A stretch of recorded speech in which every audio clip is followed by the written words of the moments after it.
Hello everyone and welcome back to my YouTube channel botany breakdown. मैं हूं आपकी educator Himanshi और आज हम क्या करेंगे, आज हम इवोल्यूशन के बारे में डिस्कस करेंगे। इवोल्यूशन के कुछ इंपॉर्टेंट टॉपिक्स के बारे में डिस्कस करेंगे।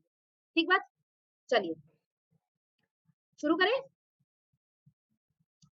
तो सबसे पहला हमारा जो टॉपिक होगा, हम पढ़ेंगे नेचुरल सिलेक्शन के बारे में कि भाई नेचुरल सिलेक्शन क्या होता है। ठीक है, चलो हेडिंग डालते हैं नेचुरल सिलेक्शन। एक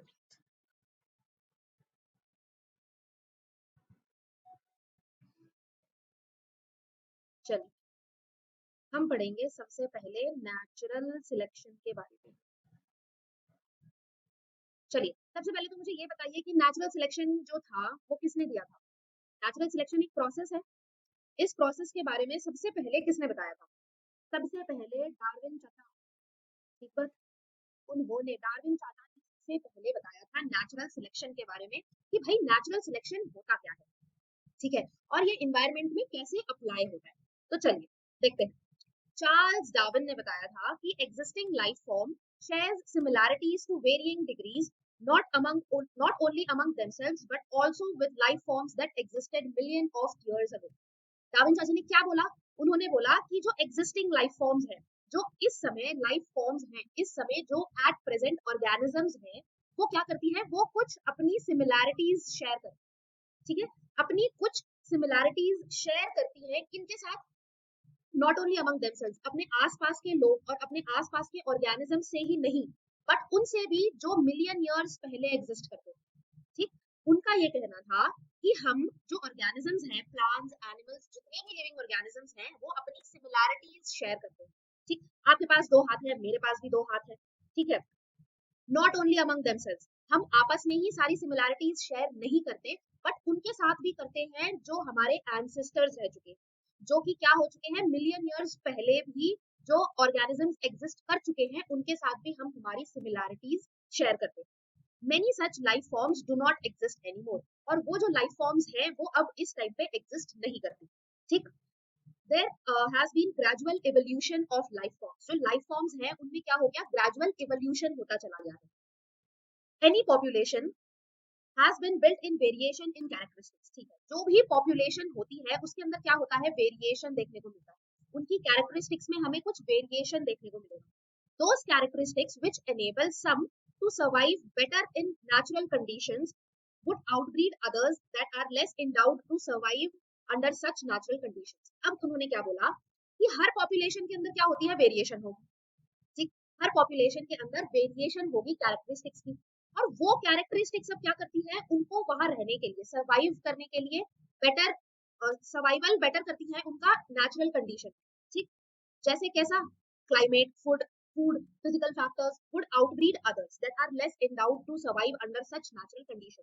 और वो क्या करती है? उनको बेटर सर्वाइवल देती है।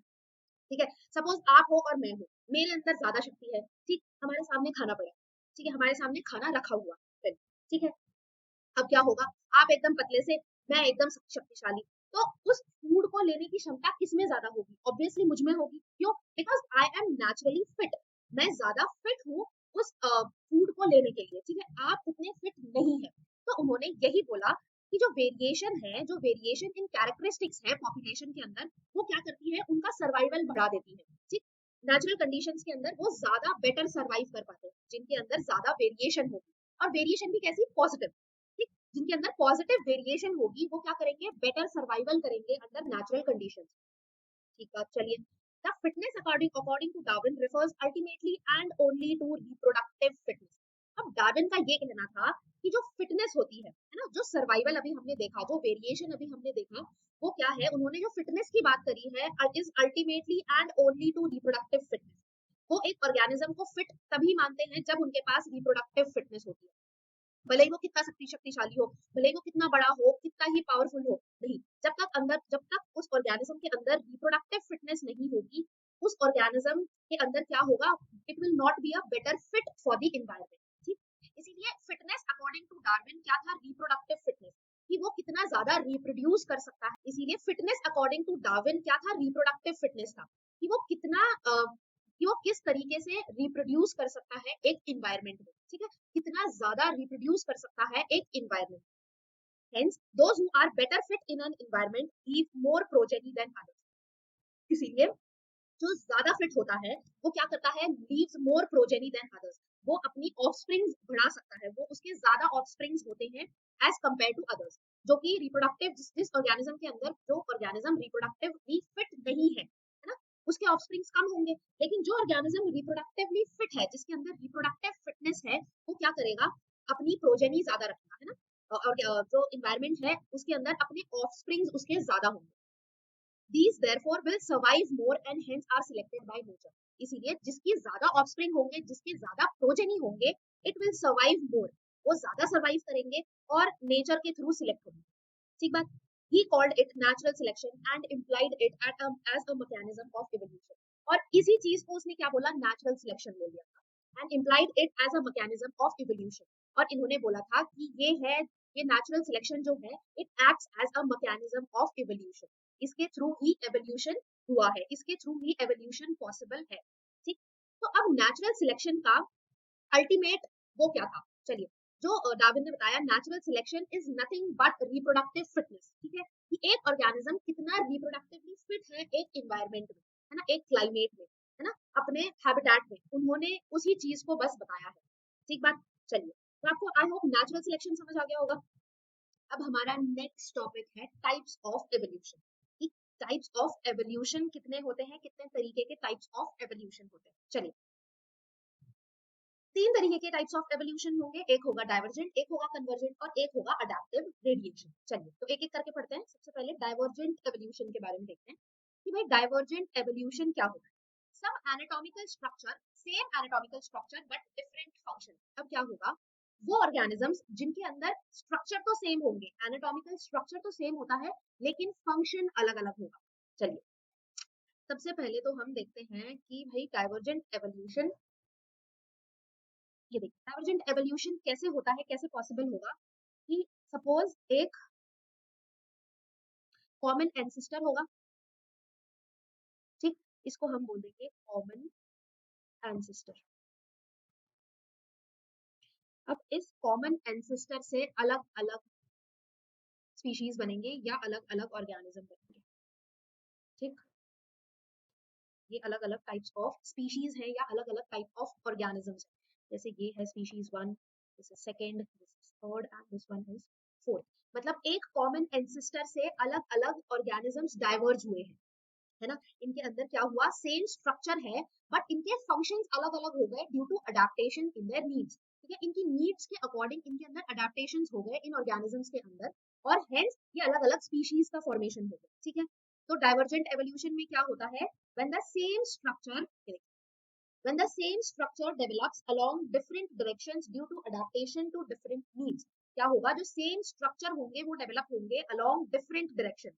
देखिए, अलग अलग क्या होगा, डिफरेंशिएट होगा या डाइवर्जेंस होगा due to adaptation to different needs. इनकी नीड्स के अकॉर्डिंग इनके अंदर क्या होंगे, अडेप्टेशन होंगे, एंड हेंस ये अलग अलग स्पीशीज का फॉर्मेशन हो जाएगा। अब इन ऑर्गन्स को क्या बोलते हैं, जिनके अंदर एनाटॉमिकल स्ट्रक्चर तो सेम होता है बट फंक्शन अलग होता है, उन ऑर्गन्स को हम बोल देंगे होमोलोगस ऑर्गन्स। होमोलोगस ऑर्गन्स जिनका स्ट्रक्चर तो सेम है, एनाटॉमिकल स्ट्रक्चर तो सेम है बट फंक्शन डिफरेंट। ठीक बात। अब ऐसे कौन से स्ट्रक्चर्स होते हैं, जैसे 4 लिम्स ऑफ मैमल्स, मैमल्स के 4 लिम्स, मैमल्स में क्या क्या आता है, वेल्स, बैट, चीता, ह्यूमंस, इन सबके जो 4 लिम्स हैं, हमारे जो मैमल्स के 4 लिम्स हैं, कौन से बोन्स के बने होते हैं, radius, ulna, carpal, metacarpal, phalanges, है ना। तो सारे मैमल्स में जो 4 लिम्स है उनका एनाटॉमिकल स्ट्रक्चर तो सेम है, सेम बोन्स प्रेजेंट है, बट क्या है उनके अंदर डिफरेंट फंक्शन। ठीक बात। कैसे, ये देखिए, whales, bats, cheetah and human all share similarities in the pattern of bone of 4 limbs। इनके अंदर क्या होता है, similarities होती हैं in the pattern of bone of 4 limbs, though these 4 limbs perform different function in these animals। लेकिन इन सबका function अलग अलग होता है। whales के 4 limbs किसके लिए काम आते हैं, स्विमिंग के लिए काम आते हैं। bats के 4 limbs फ्लाइंग के लिए काम आते हैं। cheetah के 4 limbs हंटिंग, प्रिडेशन, बहुत ज्यादा तेज भागने के काम आते हैं। एंड ह्यूमंस के हाथ अलग अलग फंक्शन, डिफरेंट डिफरेंट फंक्शंस काम, डिफरेंट डिफरेंट एक्टिविटीज परफॉर्म करने के काम आते हैं। तो मतलब इनका सबका फंक्शन अलग अलग है, लेकिन एनाटॉमिकल स्ट्रक्चर सेम।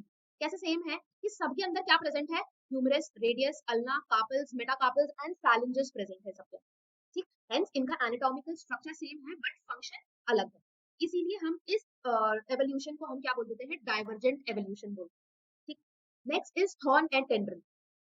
ठीक, स्टेम जो प्लांट होता है, प्लांट के अंदर थॉर्न होता है एंड टेंड्रिल होता है, ये क्या है, एक्सिलरी बड का मॉडिफिकेशन। ठीक, ginger and potato, ginger and potato shoot, modified shoot है ये सारे। ठीक, जिनका एनाटॉमिकली तो ये सिमिलर होते हैं लेकिन इनका फंक्शन अलग अलग होता है। रेडिश एंड कैरेट, ये है रूट के मॉडिफिकेशन, ये मॉडिफाइड रूट्स हैं। ठीक, चलिए सारे एग्जांपल्स थे। अब नेक्स्ट एवोल्यूशन का टाइप है कन्वर्जेंट एवोल्यूशन।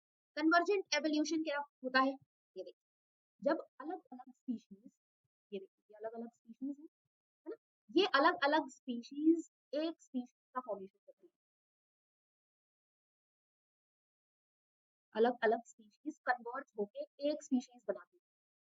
ठीक, उसको हम बोल देंगे कन्वर्जेंट एवोल्यूशन।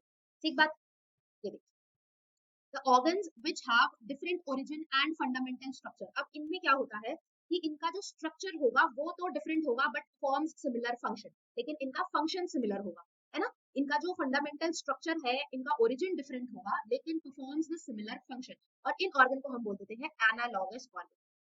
ठीक, when different structures evolve for the same function due to similar habitat। ठीक, इन सबका हैबिटेट तो सिमिलर रहा होगा लेकिन ये अलग अलग वो है, ऑर्गेनिजम्स है, लेकिन for evolve for the same function, ये सब इवॉल्व कर रहे हैं फॉर द सिमिलर फंक्शन। ठीक, इसीलिए एक न्यू ऑर्गेनिज्म बनेगा इसमें जिसका क्या होगा, फंक्शन सिमिलर होगा, इन सबसे उनका फंक्शन सिमिलर होगा लेकिन इसका जो एनाटॉमिकल स्ट्रक्चर होगा वो इन स्पीशीज से अलग होगा।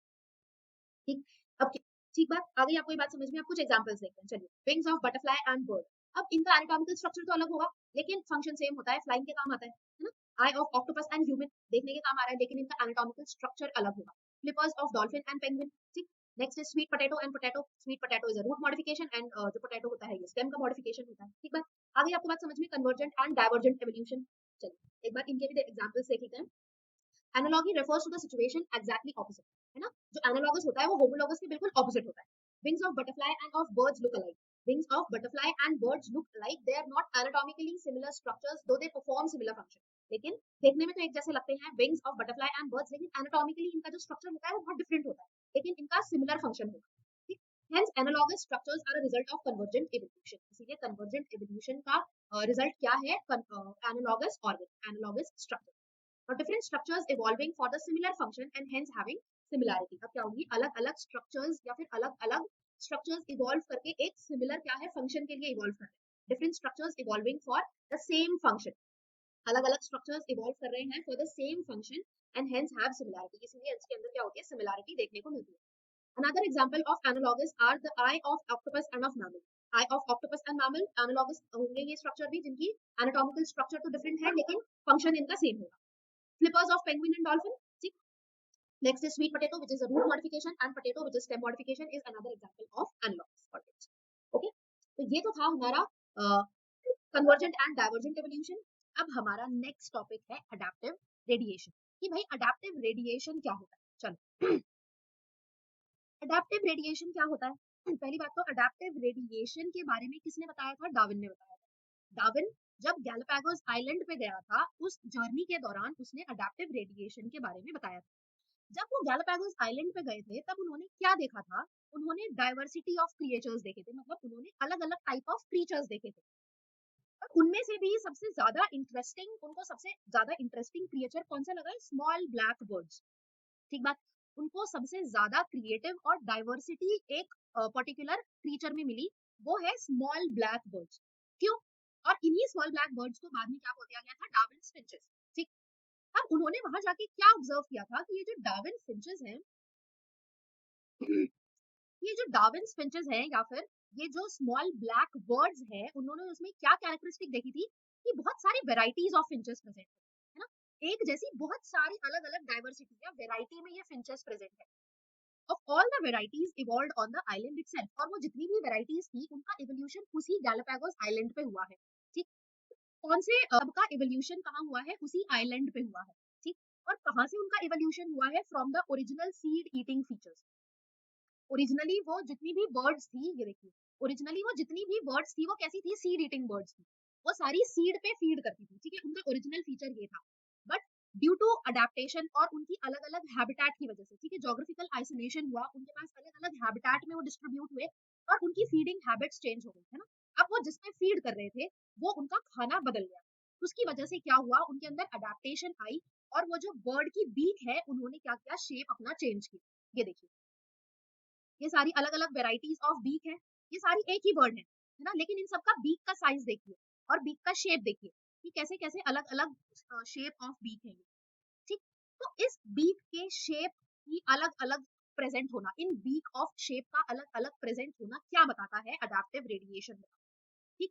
क्या बोलते हैं अडेप्टिव रेडिएशन को, अगर हम उसकी डेफिनेशन देखें, the process of evolution of different species, है ना। इवोल्यूशन का एक प्रोसेस है of different species in a given geographical area, starting from a point and literally radiating to other areas of geography, ठीक है। एक पॉइंट से स्टार्ट होते हैं, कहाँ से स्टार्ट हुए थे, सीड ईटिंग बर्ड्स, और radiate to other areas of geography, और अलग अलग हैबिटेट में जाके रहने लग गए। कैसे कैसे हैबिटेट हो गए उनके अब, कि उनका फीडिंग जो फूड था वो बदल गया, जैसे कुछ इंसेक्ट्स खाने लग गए, कुछ वुड खाने लग गए, कुछ वेजिटेरियन हो गए सपोज, कुछ कार्निवोरस हो गए, कुछ फ्रूट्स पे फीड करने लग गए। तो उनके हिसाब से क्या हो गया, इनकी बीक की जो शेप है और जो साइज है वो क्या हो गई, इवॉल्व हो गई, ठीक। The process of evolution of different species in a given geographical area, starting from a point and literally radiating to other areas of geography or habitat, is called adaptive radiation, ठीक है। और उसी adaptation को, जिसमें वो क्या करते हैं, अपने हैबिटेट में जाके अडेप्ट कर लेते हैं, उसको हम बोलते हैं अडेप्टिव रेडिएशन, ठीक। उसका एक एग्जाम्पल है ये डार्विन्स फिंचेस, ठीक बात।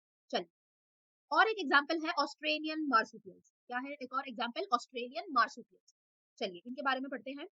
A number of marsupials, each different from the other, ठीक है, बहुत सारे नंबर ऑफ marsupials हैं, each different from the other, evolved from an ancestral stock but all within the Australian island continent। अब क्या हुआ, ये जो ऑस्ट्रेलियन मार्सुपियल्स हैं इनका भी क्या हुआ, अडेप्टेशन हुआ, और इनका जो अडेप्टेशन हुआ, इनका जो इवोल्यूशन हुआ वो कहाँ पे हुआ था, ऑस्ट्रेलिया के कॉन्टिनेंट पे हुआ, ऑस्ट्रेलियन आइलैंड कॉन्टिनेंट पे ही हुआ, एक ही जगह इनका क्या हुआ, इवोल्यूशन हुआ। और इनका इवोल्यूशन भी एक प्राइमरी ऑर्गेनिज्म था, उनसे इनका इवोल्यूशन हुआ, ठीक बात। ये देखिए, ये अलग अलग टाइप्स ऑफ मार्सुपियल्स हैं, ये देखिए, एक है टैस्मेनियन वुल्फ, एक है टाइगर कैट, एक है बैंडेड एंटीटर, एक है marsupial rat, kangaroo, wombat, bandicoot, koala, marsupial mole and sugar glider, है ना। ये सब क्या है, ये इनके अंदर हुआ है marsupial radiation, Australian marsupial radiation.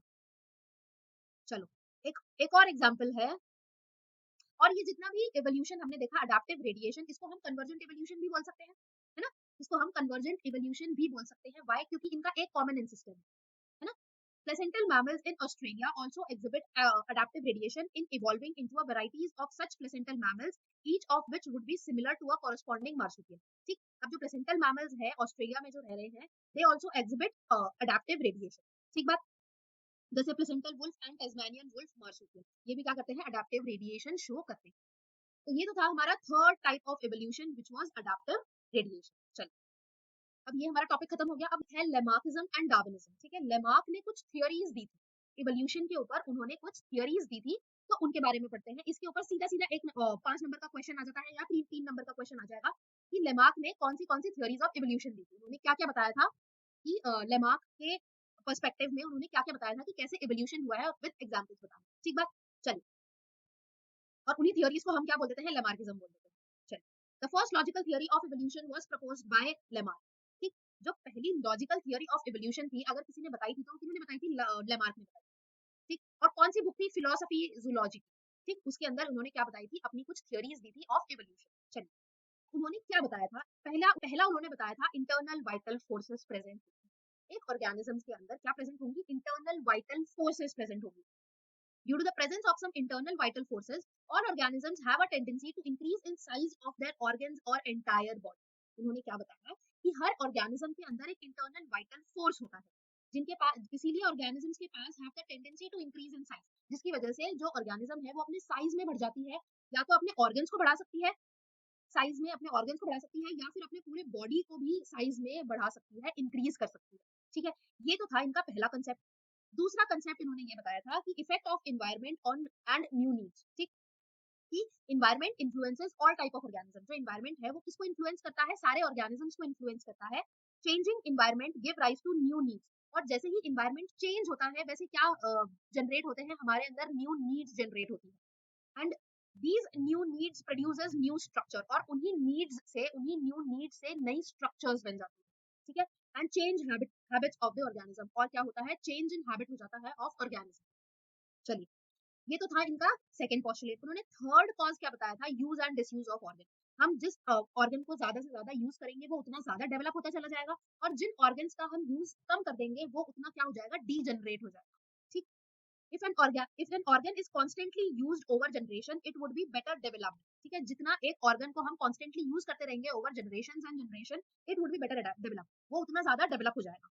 whereas sorry whereas disuse of organ result in degeneration, और जितना हम एक ऑर्गन को हम जितना यूज नहीं करेंगे उसमें क्या हो जाएगा, डीजनरेशन हो जाएगा, और वो नेक्स्ट प्रोजेनी तक नहीं पहुंचेगा। फोर्थ पॉइंट इन्होंने बताया था इनहेरिटेंस ऑफ एक्वायर्ड कैरेक्टर्स, कि इनहेरिटेंस होगा of acquired characters. During the life time of an organism new characters develop due to internal vital force.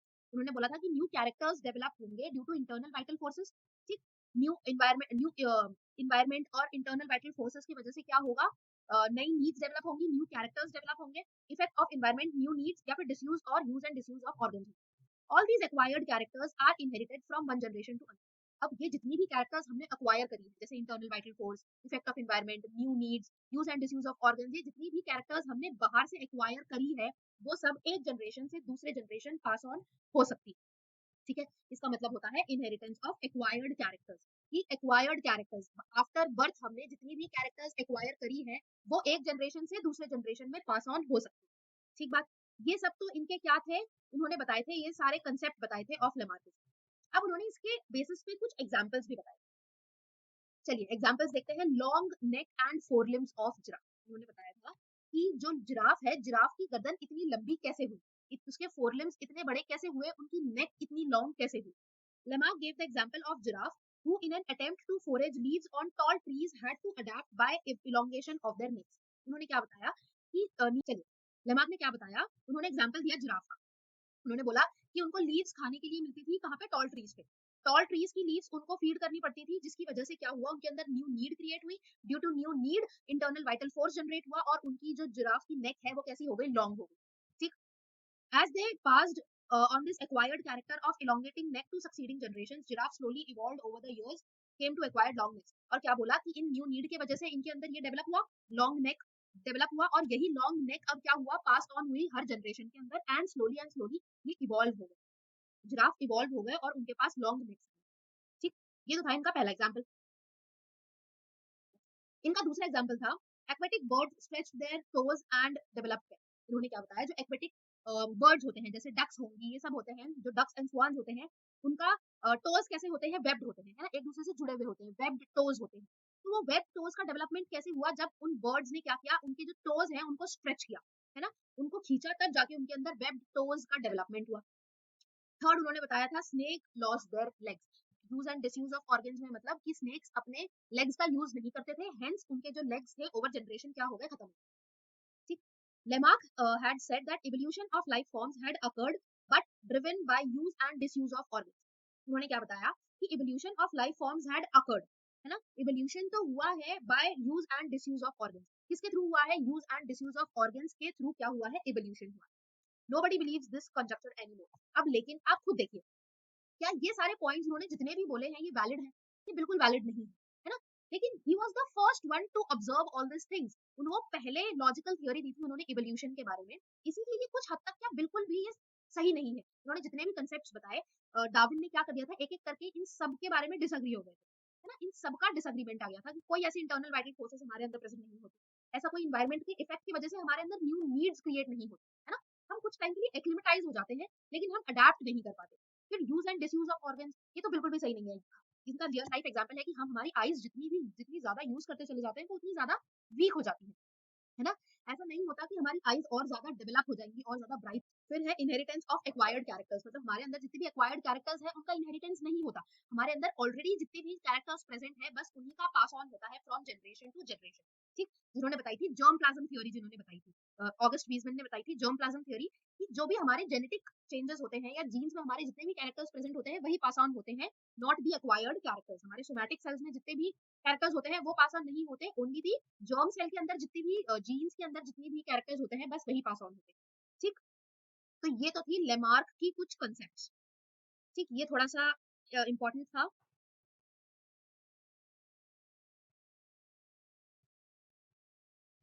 चलिए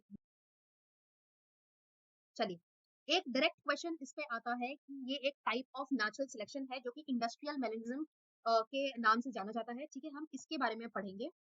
इसमें भी डायरेक्ट डायरेक्ट 5 नंबर का क्वेश्चन आता है एवोल्यूशन से। ठीक, अब ये जो एक एग्जाम्पल है इंडस्ट्रियल मेलिज्म का, ये किसका एग्जाम्पल है? नेचुरल सिलेक्शन का। ठीक, कि नेचुरल सिलेक्शन कैसे सपोर्ट करता है एवोल्यूशन को, अब हम इसके बारे में पढ़ेंगे। चलिए, क्या हुआ था इन बिफोर इंडस्ट्रियलाइजेशन, मतलब इन 1850s, इसके अंदर 1850s में इंग्लैंड में before industrialisation settle, before industries, जब इंडस्ट्रीज आने से पहले इन्होंने क्या देखा था कि जो व्हाइट कलर्ड विंग्स है ना, white winged moths on trees ज्यादा थी as compare to dark winged moth, जिनको हम मेलेनाइज्ड मॉथ्स भी बोलते हैं, उनका नंबर कम था as compare to white wing moths. ठीक, चलिए एक बार देखते हैं कि बिफोर इंडस्ट्रियलाइजेशन,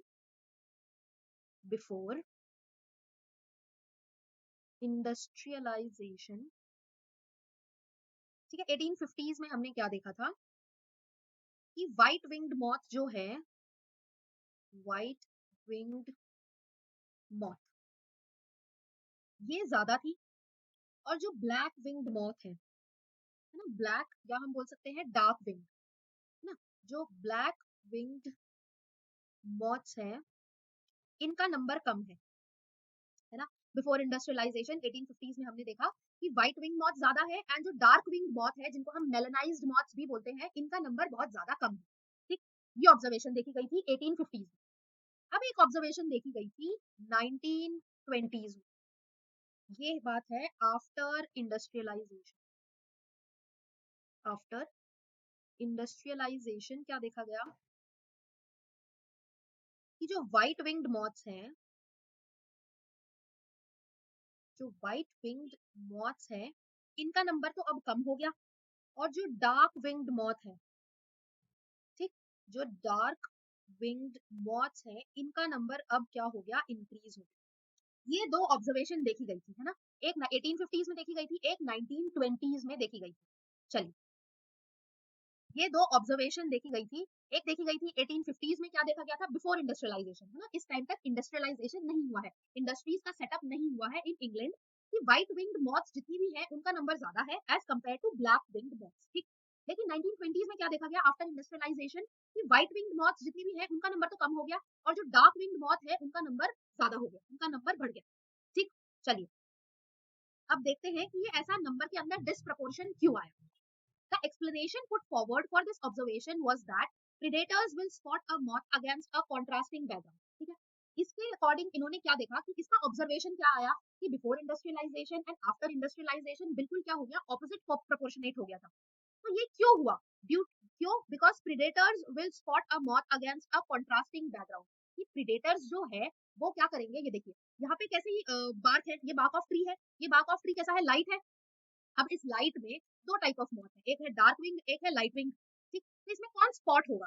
इसमें डार्क विंग्ड मॉथ है, ये इजीली स्पॉट हो जाएगी, है ना। क्यों डार्क विंग्ड मॉथ क्यों स्पॉट हो जाएगी? बिकॉज इसका जो पीछे का बैकग्राउंड है ये कैसा है? लाइट है, और इस पे डार्क विंग इजीली स्पॉट हो सकती है प्रीडेटर्स को। ठीक, दूसरा है कि ये है ब्लैक, ये जो बार्क है ये कैसी है? ब्लैक बार्क हो चुकी है, डार्क बार्क हो चुकी है, इसमें लाइकन्स का ग्रोथ नहीं है। अब भी यहाँ पे दो तरीके की मॉथ्स प्रेजेंट है, तो अब इस पे कौन सी मॉथ ज्यादा हाईलाइट होगी, कौन सी मॉथ ज्यादा कॉन्ट्रास्ट करेगी? व्हाइट वाली, है ना, और ये जो ब्लैक वाली है ये इसके पीछे छुप सकती है ना, प्रिडेट इतनी इजीली नहीं होगी। तो यही बोला है कि predators will spot a moth against a contrasting background during post industrialisation period. मतलब इंडस्ट्रियलाइजेशन के बाद क्या हुआ?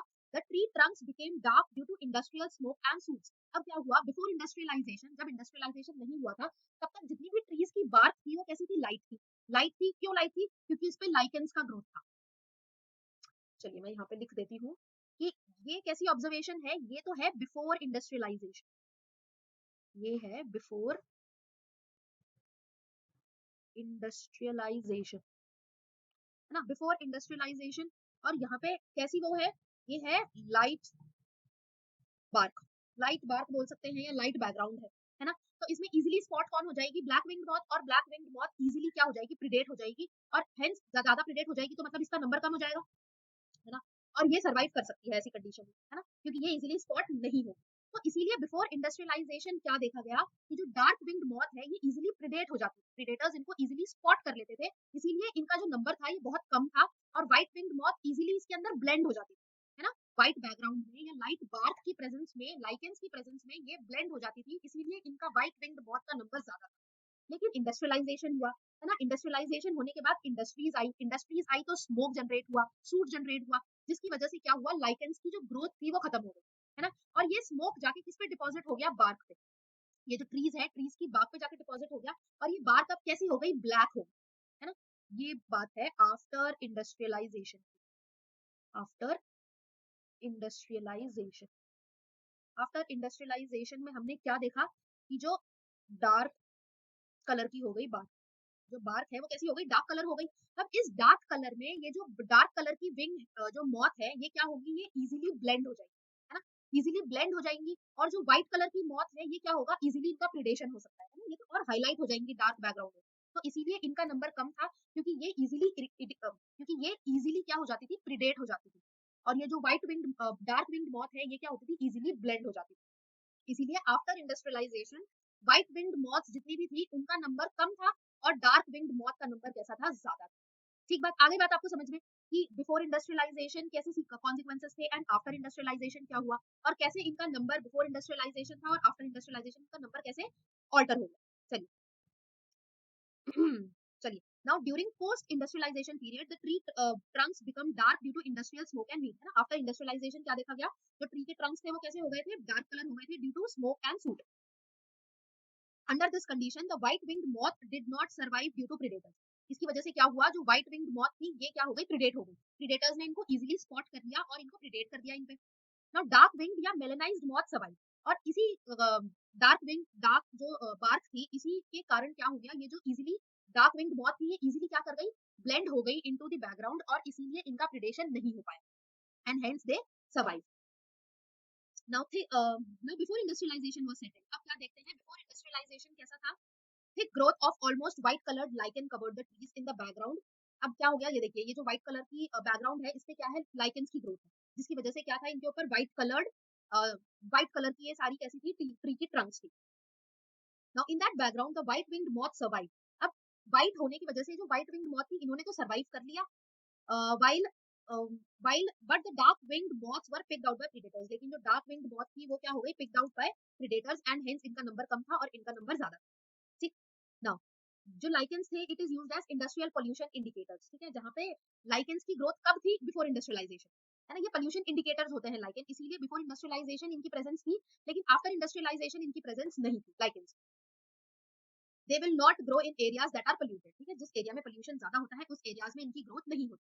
Hence moths that were able to camouflage themselves, that is hide in the background, survive। इसीलिए जो moths का camouflage हो गया वो survive कर गई, और जिनका camouflage नहीं हो पाया वो क्या हो गई? easily predate हो गई। ठीक। ये तो था इंडस्ट्रियल मेलेनाइजेशन के बारे में। चलिए थोड़ी सी और बातें हैं वो भी देख लेते हैं। Now areas where industrialisation did not occur, in areas में जहाँ पे इंडस्ट्रियलाइजेशन नहीं हुआ, जैसे रूरल एरियाज में, the count of melanic moth were low, इसलिए वहाँ पे जो डार्क कलर की मॉथ थी उनका जो नंबर था वो कम था। This showed that in a mixed population those that can better adapt, survive and increase in population size. इसीलिए इन्होंने क्या बताया कि एक टाइम पे या फिर एक कंडीशन में जो मॉथ ज्यादा बेटर अडैप्ट कर सकती है, सर्वाइव कर सकती है, और पॉपुलेशन साइज इंक्रीज करती है, नेचर उन्हीं को सिलेक्ट करता है। ठीक। Remember that no variant is completely wiped out. और हमें ये बात याद रखनी है कि बिफोर इंडस्ट्रियलाइजेशन ऐसा नहीं है कि जो डार्क विंग्ड मॉथ है वो बिल्कुल कम थी, कि वो जीरो थी, जीरो इन नंबर थी, नहीं। इनकी कंसेंट्रेशन थी लेकिन इनका नंबर थोड़ा कम था, है ना? व्हाइट विंग्ड मॉथ के कंपैरिजन में इनका जो नंबर था वो थोड़ा कम था। ऐसा नहीं है कि ये बिल्कुल प्रेजेंट नहीं थी। ऐसे ही आफ्टर इंडस्ट्रियलाइजेशन भी जो व्हाइट कलर की मॉथ्स है ये थोड़ी कम थी लेकिन थी, प्रेजेंट थे, लेकिन बस इनके जो कंसेंट्रेशन था, इनका जो नंबर था वो थोड़ा कम। ठीक बात। चलिए, similarly excess use of herbicides, pesticides etc has only resulted in selection of resistant varieties in a much lesser time scale। इसीलिए एक और एक एग्जांपल है कि जितना ज्यादा हम herbicides और pesticides यूज करते हैं उसकी वजह से क्या हुआ है कि सिलेक्शन ऑफ रेजिस्टेंट वेराइटीज, उतनी ज्यादा रेजिस्टेंट वेराइटीज डेवलप हो चुकी है ना? अब ऐसे मच्छर आ गए हैं जो ऑल आउट से भी नहीं मरते, हमने इतना ऑल आउट का यूज कर लिया कि अब ऐसी रेजिस्टेंट वैरायटीज ऑफ मस्किटोज आ गई कि वो मस्किटो रिपेलेंट से भी नहीं मरते, है ना। This is also true for microbes against which we employ antibiotics और drug against eukaryotic organisms and cell. इसीलिए हम क्या बोलते हैं कि जितना ज्यादा हम दवाइयों का यूज करेंगे उतनी ज्यादा क्या होंगे माइक्रोब्स, उनके अगेंस्ट जो रेजिस्टेंट माइक्रोब्स है उनका डेवलपमेंट होना पड़ेगा। इसीलिए जितनी ज्यादा हम antibiotics and drug resistant use करते हैं अगेंस्ट दीज यूकेरियोटिक ऑर्गेनिजम्स उतनी ज्यादा रेजिस्टेंट वेराइटीज का नंबर बढ़ता है। ठीक, चलिए। Hence resistant organisms or cells are reappearing in a time scale of months or years, not centuries. इसीलिए हम जितना ज्यादा इन चीजों का यूज करेंगे, इतनी एंटीबायोटिक्स और रेजिस्टेंट सेल, जितनी भी रेजिस्टेंट चीजों का यूज करेंगे, उसकी वजह से क्या होगा कि ज्यादा से ज्यादा नंबर ऑफ रेजिस्टेंट ऑर्गेनिजम्स का ग्रोथ होगा, है ना। रेजिस्टेंट ऑर्गेनिजम्स का उतना ज्यादा नंबर इंक्रीज होगा।